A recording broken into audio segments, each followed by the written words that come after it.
Hello everyone, आप देख रहे हैं मेरे YouTube channel study with Zeenat. Friends, आज की वीडियो में हम करने वाले हैं BA programme second year third semester का मोस्ट इंपॉर्टेंट क्वेश्चन एजुकेशन का, research in children and childhood. First point है कि साक्षात्कार क्या है। सामान्यतः दो या दो से अधिक व्यक्तियों द्वारा किसी विशेष उद्देश्य से आमने सामने की गई बातचीत को साक्षात्कार कहा जाता है। साक्षात्कार एक प्रकार की मौखिक प्रश्नावली है जिसमें हम किसी भी व्यक्ति के विचारों और प्रतिक्रियाओं को लिखने के बजाय उसके सम्मुख रहकर बातचीत करके प्राप्त करते हैं। साक्षात्कार क्या है कि दो या दो से अधिक व्यक्तियों द्वारा किसी विशेष उद्देश्य से आमने सामने की गई बातचीत को साक्षात्कार की, जो आमने सामने मतलब दो जनों के आमने सामने बातचीत जो हो रही है उसी को क्या कहते हैं, साक्षात्कार कहते हैं। एक प्रकार की मौखिक प्रश्नावली है जो साक्षात्कार है, एक मौखिक प्रश्नावली है जिसमें हम किसी भी व्यक्ति के विचारों और प्रतिक्रियाओं को लिखने के बजाय उसके सम्मुख रहकर बातचीत करके प्राप्त करते हैं। साक्षात्कार एक आत्मनिष्ठ विधि है। इसके माध्यम से प्राप्त सूचनाओं की सार्थकता एवं वैधता साक्षात्कारकर्ता पर निर्भर करती है। सूचना संकलन की इस विधि के प्रयोग में साक्षात्कारकर्ता के लिए दक्षता अत्यंत महत्वपूर्ण है, क्योंकि साक्षात्कार से प्राप्त आंकड़े सरलता से पक्षपातपूर्ण बन सकते हैं। साक्षात्कार में साक्षात्कारकर्ता वार्तालाप के साथ साथ शाब्दिक के अर्थपूर्ण तथा साक्षात्कार क्या है कि साक्षात्कार एक आत्मनिष्ठ विधि है। इसके माध्यम से प्राप्त सूचनाओं की सार्थकता एवं वैधता साक्षात्कारकर्ता पर निर्भर करती है। सूचना संकल्प की इस विधि के प्रयोग में साक्षात्कारकर्ता के लिए दक्षता अत्यंत महत्वपूर्ण है और साक्षात्कार में कर्ता वार्तालाप के साथ साथ शाब्दिक के अर्थपूर्ण तथा अशाब्दिक प्रतिक्रियाओं का भी प्रयोग करता है। नेक्स्ट पॉइंट क्या है, साक्षात्कार विधि की परिभाषा। साक्षात्कार विधि की प्रमुख परिभाषाएं इस प्रकार हैं। पी.वी. यूंग के अनुसार साक्षात्कार को एक क्रमबद्ध प्रणाली माना जा सकता है जिसके द्वारा एक व्यक्ति दूसरे व्यक्ति के आंतरिक जीवन में अधिक अथवा कम काल्पनिकता से प्रवेश करता है जो उसके लिए सामान्यतः तुलनात्मक रूप से अपरिचित है। पी.वी. यूंग के अनुसार कि साक्षात्कार को एक क्रमबद्ध प्रणाली माना जा सकता है जिसके द्वारा एक व्यक्ति दूसरे व्यक्ति के आंतरिक जीवन में अधिक अथवा कम काल्पनिकता से प्रवेश करता है जो उसके लिए सामान्यतः तुलनात्मक रूप से अपरिचित। नेक्स्ट है, एम के कोचर के अनुसार साक्षात्कार दो व्यक्तियों के आमने सामने का मिलन होता है तथा वे किसी विषय के विचारों का आदान प्रदान करते हैं। एम के कोचर के अनुसार क्या साक्षात्कार दो व्यक्तियों के आमने का आदान प्रदान करते हैं। नेक्स्ट है, जे.सी. अग्रवाल के शब्दों में साक्षात्कार में दो व्यक्ति आमने सामने की स्थिति में होते हैं। इनमें एक व्यक्ति दूसरे व्यक्ति को उसकी समस्याओं को समझने और उनका समाधान करने में सहायता देता है। जे.सी. अग्रवाल के शब्दों में साक्षात्कार में दो व्यक्ति आमने सामने की स्थिति में होते हैं और इनमें एक व्यक्ति दूसरे व्यक्ति को उसकी समस्याओं को समझने और उनका समाधान करने में सहायता देता है। साक्षात्कार विधि की विशेषताएं। साक्षात्कार में आमने सामने बैठकर किसी उद्देश्य को लेकर दो व्यक्तियों में वार्तालाप होता है। ये व्यक्ति से व्यक्ति का संबंध है। ये एक दूसरे से संपर्क स्थापित करने का साधन है। साक्षात्कार में संलग्न दो व्यक्तियों में से एक को साक्षात्कार के उद्देश्य का ज्ञान रहता है। इसके प्रयोग से व्यक्ति के विषय में विभिन्न वंचित जानकारी संग्रहित की जाती है। साक्षात्कार को इस प्रकार परिभाषित किया है कि साक्षात्कार आमने सामने किया गया एक संवादोचित आदान प्रदान है जहां एक व्यक्ति दूसरे व्यक्ति से कुछ सूचनाएं प्राप्त करता है। नेक्स्ट है, उपयुक्त परिभाषाओं से स्पष्ट है कि सभी प्रकार के साक्षात्कारों में तीन विशेषताएं पाई जाती हैं। दो व्यक्तियों के मध्य संबंध, एक दूसरे से संपर्क स्थापित करने का साधन, साक्षात्कार से संबंधित दोनों व्यक्तियों में से एक व्यक्ति को साक्षात्कार के उद्देश्य के विषय में संज्ञान। क्या साक्षात्कार के दो व्यक्तियों के मध्य संबंध, एक दूसरे से संपर्क स्थापित करने का साधन, साक्षात्कार से संबंधित दोनों व्यक्तियों में से एक व्यक्ति को साक्षात्कार के उद्देश्य के विषय में संज्ञान। नेक्स्ट है, साक्षात्कार के तीन प्रमुख अवयव होते हैं। फर्स्ट है साक्षात्कारकर्ता, साक्षात्कार हेतु पर्सन। साक्षात्कार देने वाला दो व्यक्तियों के बीच यदि बातचीत उद्देश्य है तो उसे साक्षात्कार नहीं कहा जा सकता। साक्षात्कारकर्ता नेक्स्ट पॉइंट है साक्षरता कार्य के प्रकार। शोध वैज्ञानिकों ने साक्षरता कार्य के विभिन्न प्रकारों को वर्णन किया है। साक्षरता कार्य को मूल्यतः कार्य तथा उद्देश्य के आधार पर तथा रचना के आधार पर विभिन्न भागों में वर्गीकृत किया जा सकता है। कार्य या उद्देश्य के आधार पर साक्षरता कार्य के मुख्य प्रकार बताए गए हैं। चयनात्मक साक्षरता कार्य, शोध साक्षरता कार्य, निदानात्मक साक्षरता कार्य और उपचारात्मक साक्षरता कार्य। अब एक एक करके समझेंगे। फर्स्ट है चयनात्मक साक्षरता कार्य। जब साक्षरता कार्य का प्रयोग किसी भी जीविका में नवीन नियुक्ति हेतु चयन के लिए किया जाता है तो इस प्रकार के साक्षरता कार्य को चयनात्मक साक्षरता कार्य कहा जाता है। और इस प्रकार के साक्षरता कार्य में साक्षरता कार्य प्रदाता से उस जीविका में उपयुक्तता से संबंधित प्रश्न पूछे जाते हैं। जो साक्षरताकर्ता कुछ ऐसे प्रश्न पूछता है कि जिससे आधार पर साक्षरता कार्य अभिवृत्ति, अभिक्षमता, योग्यताओं, आचरण आदि के बारे में आसानी से जाना जा सकता है। चयनात्मक साक्षरता कार्य के जब साक्षरता कार्य का प्रयोग किसी भी जीविका में नवीन नियुक्ति हेतु चयन के लिए किया जाता है तो इस प्रकार के साक्षरता कार्य को चयनात्मक साक्षरता कार्य कहा जाता है। और जिसके आधार पर साक्षरताकर्ता प्रदाता की अभिवृत्ति, अभिक्षमता, योग्यताओं, आचरण आदि के बारे में आसानी से जाना जा सकता है। सेकेंड है शोध साक्षरता कार्य। इस प्रकार के साक्षरता कार्य में किसी विषय पर विभिन्न व्यक्तियों के विचारों को जानने का प्रयास किया जाता है। इस प्रकार साक्षरता कार्य लेने वाले व्यक्ति की रुचि उन तथ्यों में होती है जो कि साक्षरता कार्य लेने वाले व्यक्ति की रुचि उन तथ्यों में होती है जो कि साक्षरता कार्य देने वाले के विचारों में सम्मिलित है। इसके लिए कुछ ही प्रतिनिधि व्यक्तियों को छांटकर केवल उन्हीं का साक्षरता कार्य किया जाता है। इन प्रतिनिधि व्यक्तियों से प्राप्त सूचनाओं के आधार पर पूर्ण जनसंख्या के विचारों के बारे में अनुमान लगाया जाता है। इसीलिए इसे न्यायदर्श साक्षरता कार्य भी कहा जाता है। शोध साक्षरता कार्य क्या है कि इस प्रकार के साक्षरता कार्य में किसी विषय पर विभिन्न व्यक्तियों के विचारों को जानने का प्रयास किया जाता है और इसके लिए कुछ ही प्रतिनिधि व्यक्तियों को छांटकर केवल उन्हीं साक्षरता कार्य किया जाता है कि प्रतिनिधि व्यक्तियों से प्राप्त सूचनाओं के आधार पर पूर्ण जनसंख्या के विचारों के बारे में अनुमान लगाया जाता है और इसीलिए इसे न्यायदर्श साक्षरता कार्य भी कहा जाता है। नेक्स्ट है निदानात्मक साक्षरता कार्य। इस प्रकार के साक्षरता कार्य के माध्यम से साक्षरताकर्ता बालक या किसी व्यक्ति की समस्या के विषय में आवश्यक जानकारी प्राप्त करने का प्रयास करता है। किसी विद्यालय में शिक्षक द्वारा छात्रों के किसी विशेष समस्या के विषय में सूचनाएं एकत्रित करने के लिए प्रयुक्त साक्षरता कार्य इस प्रकार के साक्षरता कार्य का उदाहरण है। थर्ड पॉइंट क्या कि निदानात्मक साक्षरता कार्य। इस प्रकार के साक्षरता कार्य के माध्यम से साक्षरताकर्ता बालक या किसी व्यक्ति की समस्या के विषय में आवश्यक जानकारी प्राप्त करने का प्रयास करता है और किसी विद्यालय में शिक्षक द्वारा छात्रों के किसी विशेष समस्या के विषय में सूचनाएं एकत्रित करने के लिए प्रयुक्त साक्षरता कार्य इस प्रकार के साक्षरता कार्य का उदाहरण है। नेक्स्ट है साक्षरता का प्रकार 4 उपचारात्मक साक्षरता कार्य। निदानात्मक साक्षरता कार्य के बाद जब किसी छात्र की समस्या तथा उसके विषय में सूचनाएं एकत्रित कर ली जाती हैं तो उपचारात्मक साक्षरता कार्य में व्यक्ति से इस प्रकार का वार्तालाप किया जाता है कि उसको अपनी चिंताओं तथा समस्याओं से मुक्त किया जा सके तथा समायोजन सही तरीके से हो सके। तो उपचारात्मक साक्षरता कार्य क्या है कि निदानात्मक साक्षरता कार्य के बाद जब किसी छात्र की समस्या तथा उसके विषय में सूचनाएं एकत्रित कर ली जाती हैं तो उपचारात्मक साक्षरता कार्य में व्यक्ति से इस प्रकार का वार्तालाप किया जाता है कि उसको अपनी चिंताओं तथा समस्याओं से मुक्त किया जा सके तथा समायोजन सही तरीके से हो सके।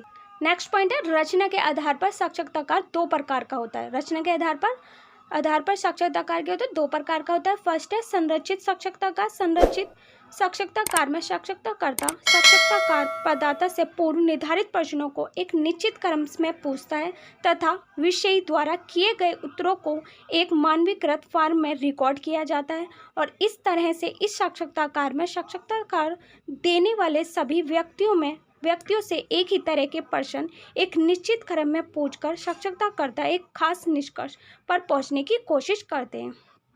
संरचित साक्षात्कार क्या है कि संरचित साक्षात्कार में साक्षात्कारकर्ता प्रदाता से पूर्व निर्धारित प्रश्नों को एक निश्चित क्रम में पूछता है और इस तरह से इस साक्षात्कार में साक्षात्कारकर्ता देने वाले सभी व्यक्तियों से एक ही तरह के प्रश्न एक निश्चित क्रम में पूछकर साक्षात्कारकर्ता एक खास निष्कर्ष पर पहुंचने की कोशिश करते हैं।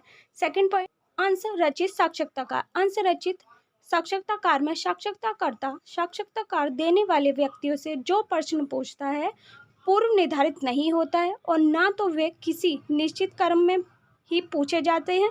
इसमें साक्षात्कार प्रदाता को अपनी प्रतिक्रियाओं को व्यक्त करने के लिए स्वतंत्र छोड़ दिया जाता है और साक्षात्कार में जितना लचीलापन होना है उसके आंकड़ों को विश्लेषित करना है। अंशरचित साक्षात्कार क्या? अंशरचित साक्षात्कार साक्षात्कारकर्ता देने वाले व्यक्तियों से जो प्रश्न पूछता है पूर्व निर्धारित नहीं होता है। इसमें साक्षात्कार प्रदाता को अपनी प्रतिक्रिया को व्यक्त करने के लिए स्वतंत्र छोड़ दिया जाता है और उसके आंकड़ों को विश्लेषित करना ही कठिन कार्य है। नेक्स्ट है अच्छे साक्षात्कारकर्ता के गुण। साक्षात्कार एक आत्मनिष्ठ विधि है जिसके कारण इसके परिणाम पक्षपातपूर्ण हो जाते हैं। साक्षात्कार में सफलता प्राप्त करने के लिए यह आवश्यक है कि साक्षात्कारकर्ता में अच्छे गुण हों और एक अच्छे साक्षात्कारकर्ता में निम्नलिखित गुण पाए जाने चाहिए। फर्स्ट है, साक्षात्कारकर्ता को अपनी बात सीधी एवं स्पष्ट शब्दों में करनी चाहिए। साक्षात्कार देने वाले पर यह प्रभाव डाले कि वे उसमें अधिक रुचि रखता है। नेक्स्ट है, साक्षात्कारकर्ता को छात्र की अच्छी या बुरी बातों पर आचार्य प्रकट नहीं करना चाहिए। छात्र की सभी त्रुटियों कमियों को शांतिपूर्ण सुनना चाहिए। तनावपूर्ण स्थिति को समाप्त करने के लिए साक्षात्कारकर्ता को हंसमुख होना चाहिए। साक्षात्कारकर्ता को वार्तालाप पर एकमात्र अधिकारी नहीं करना चाहिए। वार्तालाप के समय अगर साक्षात्कार देने वाला बोल रहा है तो ये प्रयास करना चाहिए कि उसे बीच में ना रोका जाए या अपनी बात ना कही जाए। साक्षात्कारकर्ता को धैर्यवान होना चाहिए। साक्षात्कार प्रदाता को ऐसा लगना चाहिए कि साक्षात्कारकर्ता उसकी बातों में पूर्ण व्यवहार कर रहा है। नेक्स्ट है, साक्षात्कार प्रदाता की भावनाओं का सम्मान किया जाना चाहिए। साक्षात्कारकर्ता यदि ऐसा करेगा तो साक्षात्कार प्रदाता अपने संदेहों को निर्विकार रूप से व्यक्त कर सकेगा। साक्षात्कारकर्ता को ये प्रयास करना चाहिए कि साक्षात्कार प्रदाता का उस पर विश्वास बना रहे। साक्षात्कार प्रदाता से बिना पूछे साक्षात्कार के विषय में किसी और से बात नहीं करनी चाहिए। तो साक्षात्कार के गुण क्या है कि साक्षात्कारकर्ता को अपनी बात सीधी एवं स्पष्ट शब्दों में करनी चाहिए। साक्षात्कार देने वाले पर यह प्रभाव डाले कि वे उसमें अधिक रुचि रखें। साक्षात्कार छात्र की सभी रुचि कमियों को शांतिपूर्ण सुनना चाहिए। तनावपूर्ण स्थिति को समाप्त करने के लिए साक्षात्कारकर्ता को हंसमुख होना चाहिए। वार्तालाप के समय अगर साक्षात्कार देने वाला बोल रहा है तो ये प्रयास करना चाहिए कि उसे बीच में ना रोका जाए या अपनी बात नहीं कही जाए। उसे धैर्यवान होना चाहिए और उसकी बातों में रुचि ले रहा है और सद्भावनापूर्ण व्यवहार कर रहा है। साक्षात्कार प्रदाता की भावनाओं का सम्मान किया जाना चाहिए। साक्षात्कारकर्ता यदि ऐसा करेगा तो साक्षात्कार प्रदाता अपने संदेहों को निर्विकार रूप से व्यक्त कर सकेगा और साक्षात्कारकर्ता को यह प्रयास करना चाहिए कि साक्षात्कार प्रदाता को उस पर विश्वास बना रहे। साक्षात्कार प्रदाता से बिना पूछे साक्षात्कार के विषय में किसी और से बात नहीं करनी चाहिए। अब देखते हैं साक्षात्कार के लाभ।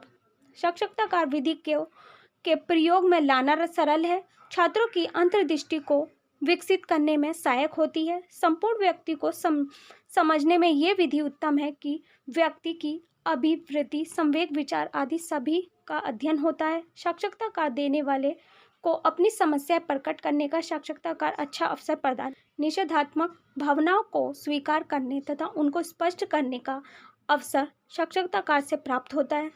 विभिन्न दशाओं और परिस्थितियों में साक्षात्कार का प्रयोग करने के लिए उसे लचकदार बनाया जा सकता है। साक्षात्कार की प्रकृति लचीली होती है। किसी महत्वपूर्ण बात को ध्यान में रखकर आगे बढ़ा जा सकता है।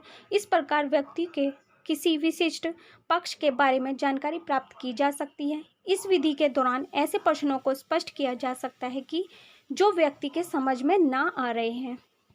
किसी प्रकार इसी प्रकार ऐसे उत्तरों के विषय में स्पष्टीकरण प्राप्त किया जा सकता है जो साक्षात्कारकर्ता के समझ में ना आ रहा हो।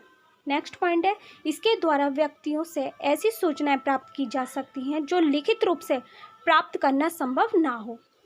बातचीत के दौरान साक्षात्कारकर्ता व्यक्ति के अनिच्छा, संयोग इत्यादि मनोभावों का भी अवलोकन कर सकता है, जिनके आधार पर उत्तरों की वैधता जान सकता है।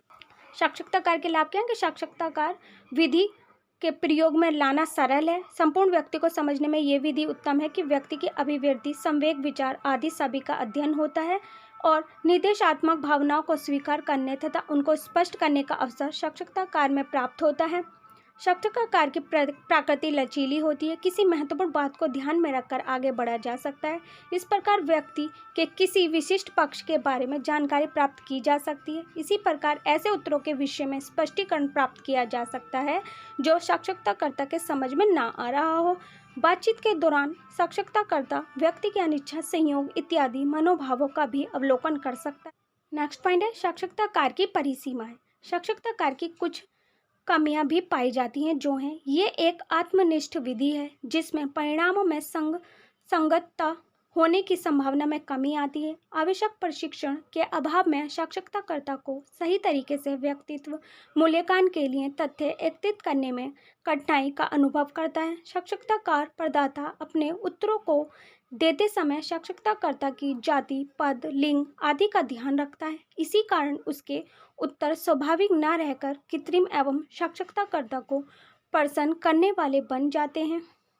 जब उनके व्यक्तियों से सूचनाएं एकत्रित करनी हो या एक ही व्यक्ति के व्यक्तित्व के अनेक पक्षों का मूल्यांकन करना हो तो इस परिविधि को अपनाने में बहुत अधिक समय खर्च होता है। विभिन्न माध्यम व अंतःक्रियाएं भी साक्षात्कारकर्ता को प्रभावित करती हैं। सभी व्यक्तियों पर अपने समाज के मान्यताओं, धारणाओं एवं विश्वासों का प्रभाव रहता है और यदि साक्षात्कारकर्ता तथा साक्षात्कार प्रदाता की सामाजिक पृष्ठभूमि में अंतर हो तो इसके परिणामों की वैधता में कमी आती है। नेक्स्ट पॉइंट है, साक्षात्कारकर्ता द्वारा वार्तालाप को लिपिबद्ध करने के कारण व्यक्ति उत्तर देते समय अपने कथनों के द्वारा प्रत्येक समर्थन प्रकट नहीं करता। वे गोल गोल उत्तरों के माध्यम से स्वयं को एक सुरक्षित स्थिति में रखने की कोशिश करता है। साक्षात्कार की परिसीमाएं क्या कि ये एक आत्मनिष्ठ विधि है जिसमें परिणामों में संगतता होने की संभावना में कमी आती है। आवश्यक प्रशिक्षण के अभाव में साक्षात्कारकर्ता को सही तरीके से व्यक्ति मूल्यांकन के लिए तथ्य एकत्रित करने में कठिनाई का अनुभव करता है और इस कारण उसके उत्तर स्वाभाविक न रहकर कृत्रिम एवं साक्षात्कारकर्ता को प्रसन्न करने वाले बन जाते हैं। जब अनेक व्यक्तियों में सूचनाएं एकत्रित करनी हो या एक ही व्यक्ति के व्यक्तित्व के अनेक पक्षों का मूल्यांकन करना हो तो इस परिविधि को अपनाने में बहुत अधिक समय खर्च होता है और विभिन्न माध्यम व अंतःक्रियाएं भी साक्षात्कारकर्ता को प्रभावित करती हैं और मान्यताओं, धारणाओं एवं विश्वासों का प्रभाव रहता है। सामाजिक पृष्ठभूमि में अंतर हो तो इसके परिणामों की वैधता में कमी आती है। साक्षात्कारकर्ता द्वारा वार्तालाप को लिपिबद्ध करने के कारण व्यक्ति उत्तर देते समय अपने कथनों के द्वारा प्रत्येक समर्थन प्रकट नहीं करता। वे गोल गोल उत्तरों के माध्यम से स्वयं को एक सुरक्षित स्थिति में रखने की कोशिश करता। तो फ्रेंड्स, इस वीडियो में हमने क्या सीखा कि साक्षात्कार क्या है, उसके प्रकार, विशेषताएं, गुण, लाभ, सीमाएं। आई होप फ्रेंड्स आपको मेरी वीडियो पसंद आई होगी। मेरी वीडियो कैसी लगी कमेंट्स बॉक्स में लिखकर ज़रूर बताना।